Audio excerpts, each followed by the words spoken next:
आज मैं एक और इनकरेजिंग कहानी लेके आया हूँ।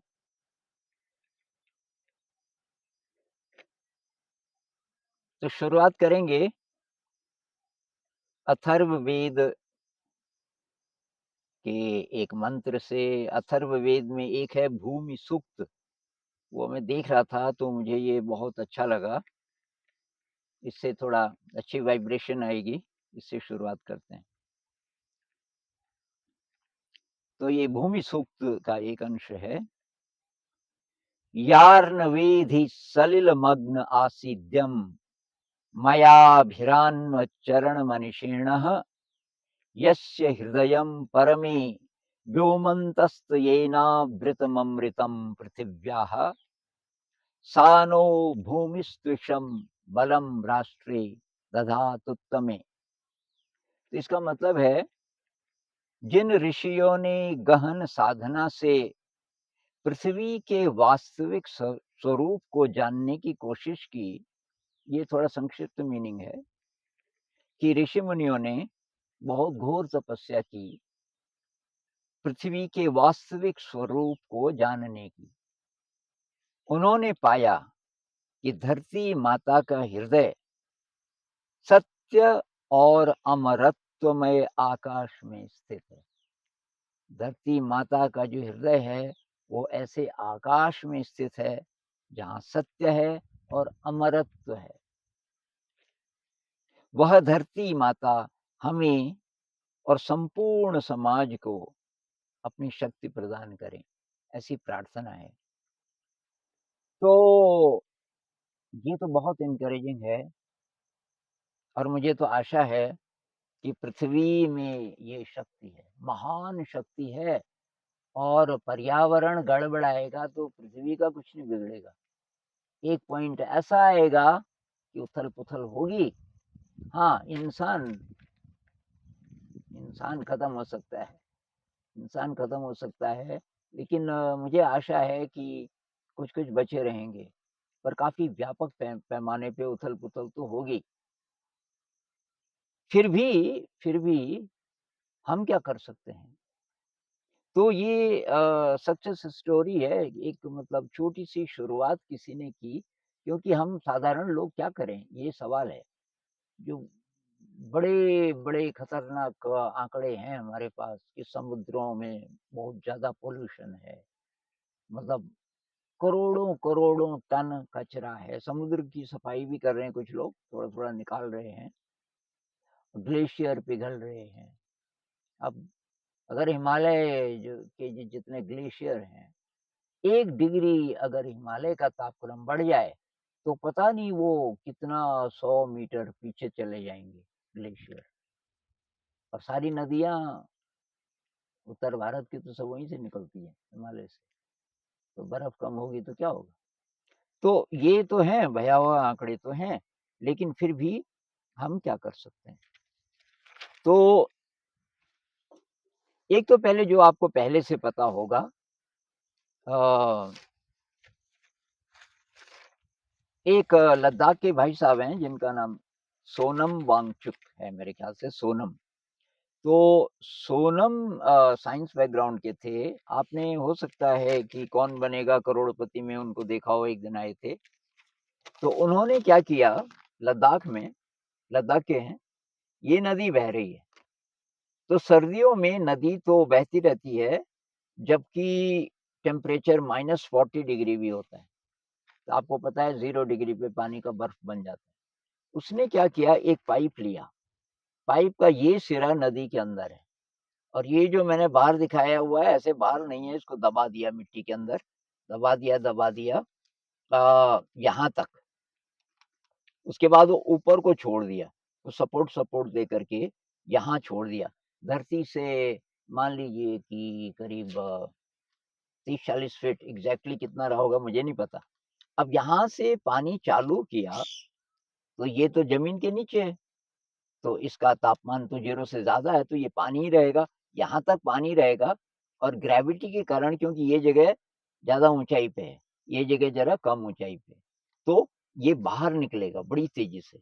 बाहर जैसे ही निकलेगा, -40 डिग्री है, तो पानी का बनेगा बर्फ, तो ये बर्फ बन करके गिर-गिर के यहाँ पे बन जाएगा पहाड़। तो उसने ग्लेशियर बना दिया यहाँ पे, स्तूप, उसको स्तूप बोलते हैं, जैसे बुद्धिस्ट स्तूप होते हैं। तो ये बहुत कमाल की चीज़ है। अब अगर हज़ारों ऐसे बर्फ के कृत्रिम ग्लेशियर हम बना दें, और इसमें कुछ नहीं है, कोई आर्टिफ़िशियल चीज़ नहीं है, केवल एक पाइप चाहिए।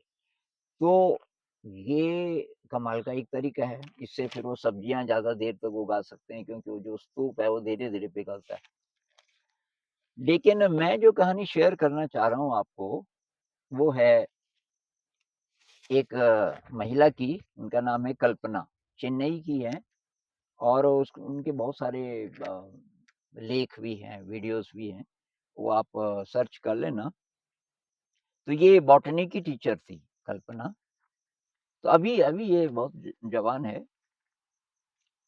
तो उसने बोला बच्चों को, उसके 2 बच्चे हैं, अभी तो बड़े हो गए होंगे, वो कॉलेज वगैरह में होंगे, या हो सकता है कॉलेज भी पास कर गए हों।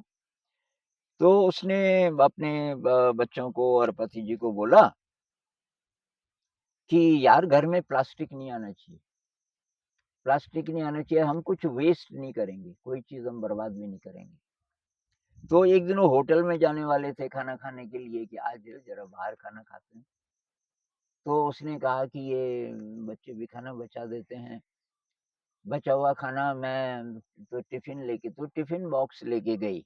खाना खाने के बाद जो खाना बचा, उसने सारा टिफ़िन में रखा और उसको लेकर के घर आ गई। तो उसने कहा ये खाना हम घर में खाएँगे, एक बात, दूसरी बात खाना वेस्ट नहीं जाएगा, और तीसरी बात हम प्लास्टिक का उपयोग नहीं करेंगे, और वो भी पता नहीं कहाँ फेंकने वाले थे उस भोजन को।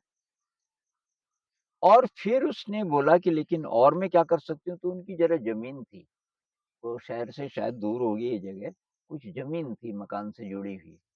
तो उसने, बॉटनी की तो थी वो टीचर, उसने वहाँ गार्डन बनाना शुरू किया और बहुत प्रकार की सब्जियाँ उगानी शुरू कर दी। बहुत शानदार, वो खुद ही खाद बनाए और बहुत ही बढ़िया गार्डन।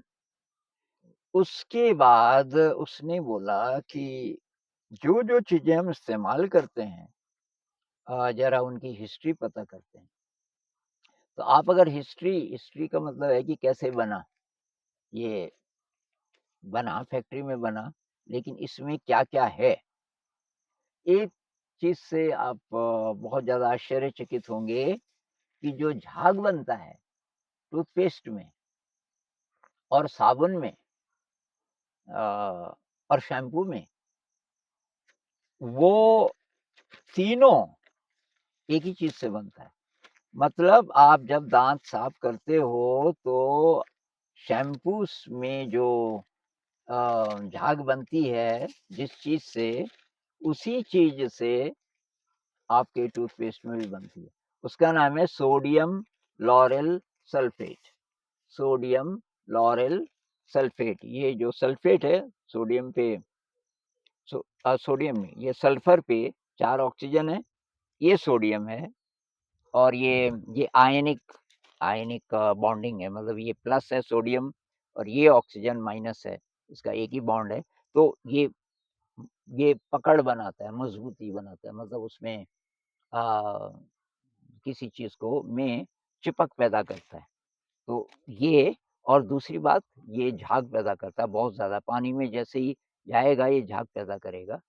तो ये है सोडियम लॉरेल सल्फेट, यही शैम्पू में होता है, यही साबुन में होता है, यही टूथपेस्ट में होता है। अच्छा, इसके अलावा जो और केमिकल्स हैं, अब जैसे-जैसे मैं देख रहा था कि भई और क्या-क्या है इसमें, तो बहुत खतरनाक-खतरनाक चीज़ें मुझे मिली।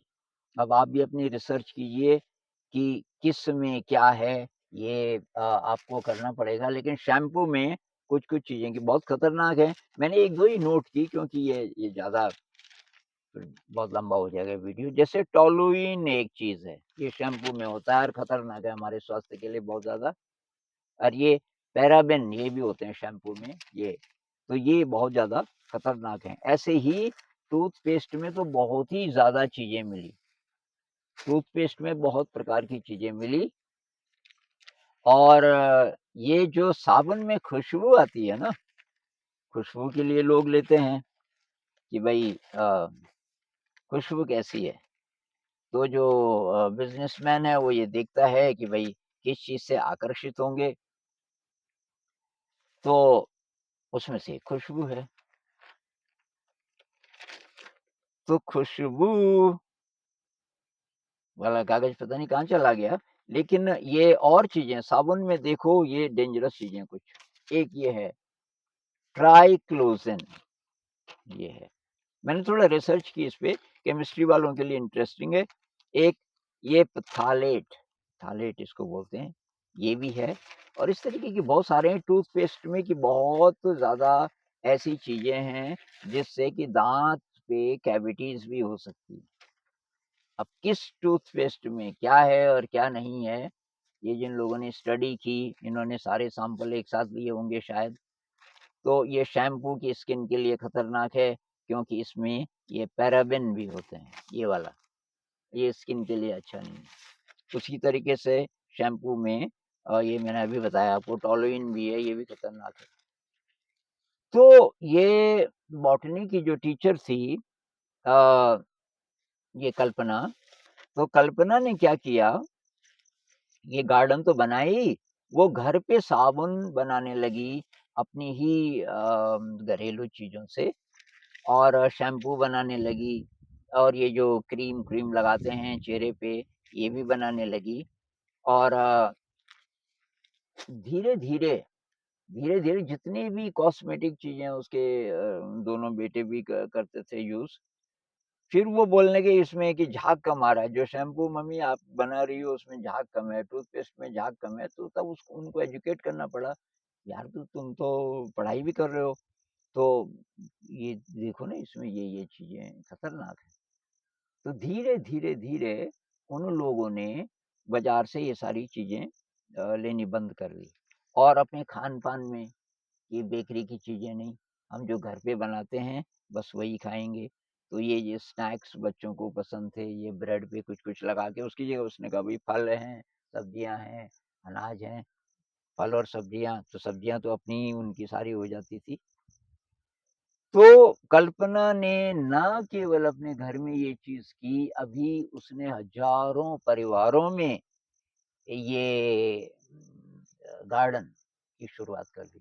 किसी की बालकनी है, जितनी भी जगह है कि भई धूप स्टडी करो, किस जगह में कितनी धूप आती है, तो थोड़ा-सा बालकनी है, उसमें धूप आती है, उसी में भी बेलें अगल-बगल पड़ोसियों को भी शामिल किया क्योंकि बेल है तो उधर भी जा सकती है। तो सब मान लीजिए कि इधर बरामदे हैं सभी के, ये बालकनियाँ हैं और 8-10 परिवार हैं, वो सब इकट्ठे हो गए कि हम सब उगाएँगे। तो हज़ारों परिवारों को ये अब ट्रेनिंग दे रही है कि आप गार्डन कैसे बनाएँ और ये चीज़ें आप घर पे कैसे बनाएँ। ये टूथपेस्ट है, ये और चीज़ें। तो मुझे तो अब ये तो रिसर्च मैं अब कर रहा हूँ, पर मुझे बहुत पहले शक पड़ गया था और अब आप यकीन नहीं करेंगे कि मैंने तो शैम्पू का कभी इस्तेमाल नहीं किया और मैं साबुन का भी नहीं करता नहाने में, ज़रूरत नहीं पड़ती। पानी डाल लो शरीर पे, रगड़ लो, सारा मैल-मूल निकल जाएगा। अब मैं ये नहीं कह रहा हूँ कि आप भी साबुन का इस्तेमाल मत कीजिए, लेकिन घर पे ये जो साबुन बनते हैं, आप अगर नहीं बना सकते, किसी और को एनकरेज कीजिए। आपके पास अगर टाइम नहीं है अ, जानकारी आजकल यूट्यूब में है, सब चीज़ें हैं। भैया डिशेज़ कैसे ढूँढते हो? आज क्या बनाएँगे नाश्ते में?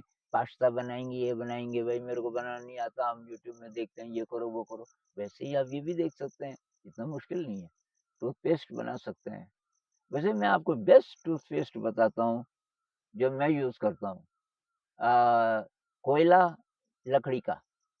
अब शहरों में लकड़ी लोग कम जलाते हैं, आप कहीं से लकड़ी ढूँढ के लाइए 2-4 लकड़ियाँ, जैसे हवन करते हैं कुछ लोग ना, तो उसमें लकड़ी का इस्तेमाल करते हैं।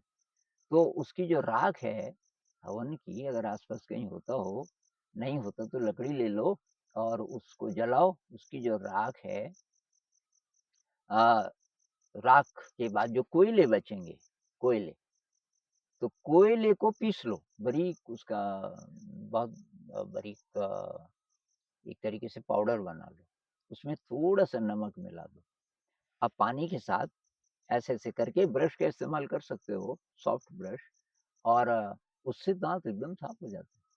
अब उसमें कोई केमिकल नहीं है क्योंकि पेस्ट में है ना। अब ब्रश ब्रश में तो कुछ नहीं है, ब्रश केवल प्लास्टिक है। कहते हैं कि बहुत ज़्यादा रगड़ोगे और बहुत हार्ड ब्रश है तो वो भी ठीक नहीं है, सॉफ्ट ब्रश से रगड़ो। तो ये मुझे बहुत बाद में पता चला, आप बोलेंगे तो आपके तो दाँत चले गए। तो दाँत इसलिए चले गए कि मुझे ये सब चीज़ें तब पता चली, जब ये द बहुत दाँत मेरे खराब हो गए थे, क्योंकि मैं भी पहले बेहोश था। ये टूथपेस्ट ये रोज़ मतलब दाँत साफ करने हैं और ये करना, वो करना। मुझे बाद में जब शक पड़ना शुरू हुआ, तो तब मैंने कहा यार ये नहीं करूँगा मैं। तो खुशबूदार साबुन, उसी तरीके से परफ्यूम जो आप लगाते हो, बहुत डेंजरस है। उसमें बहुत सारी कई लोगों को क्या होता है, उनको पता नहीं है, जब-जब परफ्यूम लगाते हैं सर दर्द हो जाता है। क्या पता आप में से भी कोई हो, वो सर दर्द इसलिए होता है कि उसमें कुछ-कुछ ऐसी चीज़ें हैं, ऐसे केमिकल्स हैं। तो मैंने ढूँढा तो परफ्यूम में तो मेरे को 20 से भी ज़्यादा केमिकल मिले, जो वो कहते हैं कि खतरनाक है। अब जो नेचुरल है, कि साहब नेचुरल एकदम फूलों की खुशबू वाला, वो कहाँ मिलेगा आपको? बहुत मुश्किल है। कुछ-कुछ में लिखा रहता है कि नेचुरल, लेकिन आप पता करो कहाँ से लिया होगा इन्होंने, क्या नेचुरल मिलना आपको बहुत मुश्किल है। खुद बनाओ, खुद बनाओ। और ये जो साउथ में ना महिलाएँ ये फूल लगाती हैं जोड़े पे, और जैसे बस में कोई महिला आई तो खुशबू से भर जाता है सारा वातावरण, वो सबसे बढ़िया है। वो ऐसे ट्रेडिशंस बहुत, अब पता नहीं साउथ में भी कम हो गया होगा, बहुत सालों की बात है। लेकिन ऐसे विकल्प ढूँढे जा सकते हैं। ऐसी चीज़ें हैं जड़ी-बूटियों से, अगर आप थोड़ा-सा रिसर्च करेंगे, तो आप ये खुद बना सकते हैं। तो ये जो किचन गार्डन का आइडिया है, ये तो सब कर सकते हैं मेरे ख़्याल से। मैं यूट्यूब में आप देखो, ऐसे आपको हज़ारों-हज़ारों मिल जाएँगे जो लोग ये काम कर रहे हैं। ज़रा-सी जगह है, ज़रा-सी जगह में धूप आती हो थोड़ी बहुत, तो उसी में गमले में एक मैं देख रहा था वीडियो, उसने गमलों में और कुछ बड़े-बड़े जैसे कोई वो ड्रम है, उसमें वो उसके पूरे परिवार के लिए, मैं सब्ज़ी यहीं पे उगा, छोटा-सा फ्लैट, और उसमें धूप वाला एरिया बहुत कम। तो कि किस मौसम में कितनी धूप आती है, ये मैंने स्टडी किया, उस हिसाब से मैंने ये लगाए हैं। तो ये एक बहुत छोटी शुरुआत है कि आप लोग भोजन वेस्ट न करें। होटल में जब जाएँ, ये टिफ़िन लेके जाती है, आप भी जा सकते हैं। तो शर्म की क्या बात है भई, आपने खरीदा ना वो खाना, तो जो बच गया, उसको टिफ़िन में डाल के लाओ। ये फ़ैशन के चक्कर में हम क्यों पर्यावरण के दुश्मन बने? तो ये एक आप ये कर सकते हो। प्लास्टिक ना आए घर में ज़्यादा, तो प्लास्टिक किस-किस चीज़ में आता है, ये रैपिंग्स में आता है चीज़ों के। तो कोई सामान लेने के लिए जाओ, ये कल्पना ये भी कह रही है कि मैं बल्क में चीज़ें लेती हूँ। जैसे गेहूँ खरीदना है, तो इकट्ठे 20-25 किलो, तो वो तो पॉलीथीन पे नहीं, वो बोरी में आएगा। अ, उसी तरीके से चावल है, दालें हैं, मैं बल्क में ले लेती हूँ और मैं पता करती हूँ कहाँ से लेना है। तो ये आस-पास के जो गाँव होंगे, उनको एनकरेज करती है कि यार तुम ऑर्गेनिक बहुत सारा अभी बचा हुआ होगा कुछ-कुछ इलाकों में, कि तुम खाद मत डालो और ये मैं खरीद लूँगी। और उसको ये लाती है और लोगों को भी बोलती है कि भई ये ऑर्गेनिक ही, चाहे इसकी कीमत आपको ज़रा ज़्यादा देनी पड़े। सीधे किसानों से बात करो, उनको बोलो भई हम आपको बोलो कितना पैसा देना है, बढ़ा दो हमारे लिए पैसा, लेकिन ऑर्गेनिक उगाओ। हो सकता है कोई-कोई किसान पूरा ही ऑर्गेनिक हो जाए फिर, जब ऐसी डिमांड बढ़ेगी। तो ये छिट-पुट चीज़ें हैं जिनसे हम शुरुआत कर सकते हैं और कुछ न कुछ कर सकते हैं। नहीं तो हम तो डर जाएँगे, क्योंकि पानी का क्राइसिस होने वाला है, अभी भी है। कई जगह की दुनिया में गंदा पानी है और उसको पीने से कुछ हज़ार बच्चे रोज़ मर रहे हैं, गंदे पानी से। ऐसे-ऐसे भी कुछ आंकड़े हैं। तो कहीं भूख से मर रहे हैं, कहीं गंदे पानी से मर रहे हैं। पानी का भविष्य में कि क्राइसिस होने वाला है, पीने लायक पानी मिलना बहुत ज़्यादा मुश्किल है। तो ये डरावनी बातें हैं। तो एक तो ये है कि अब आप एकदम डर जाएँ, मतलब अलग-अलग रिएक्शन है। एक तो ये कि भाई हम क्या करें, अब जो होगा देखा जाएगा। दूसरा ये कि मैं कुछ करना चाहता हूँ पर ये तो बहुत बड़ी-बड़ी बातें हैं, वो पूरी पृथ्वी की बातें, मैं क्या करूँ? अब समुद्र गंदा हो रहा है तो उसमें मेरा क्या रोल है? तो भई आपका रोल ये है कि आप अपने स्तर पे क्या कर सकते हैं?